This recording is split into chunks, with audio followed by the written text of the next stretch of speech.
बिस्मिल्लाहिर्रहमानिर्रहीम।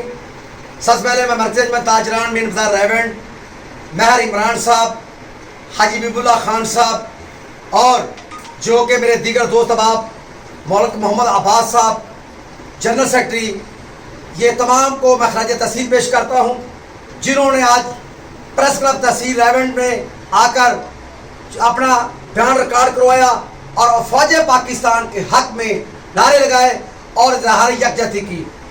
अल्हम्दुलिल्लाह आज पाकिस्तान में 10 मई को याद रखा जाएगा। आज का दिन ये हिंदू बनिए के मुंह पर एक तमाचा है। हमारी फौज पाकिस्तान ने आज उनके घर में घुसकर उनको चने चबा दिए। ये है पाकिस्तान, फौज पाकिस्तान, जुर्तमंद पाकिस्तान की फौज है। आज तक ऐसी फौज पूरी दुनिया में नहीं है, ऐसी फौज किसी में आपको नहीं मिलेगी।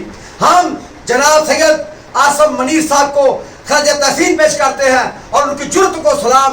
आज जो उन्होंने हमला किया इंडिया के अंदर, उनकी टीम ने घुसकर, हम उसको सलाम पेश करते हैं और हम दुआ करते हैं कि अल्लाह रब्बुल इज्जत हमारे पाकिस्तान का हामी नासर हो। पाकिस्तान जिंदाबाद, पाकिस्तान जिंदाबाद, फौज पाकिस्तान जिंदाबाद, फौज पाकिस्तान जिंदाबाद। कदम बढ़ाओ आसम मनीर, हम तुम्हारे साथ हैं। कदम बढ़ाओ आसम मनीर, हम तुम्हारे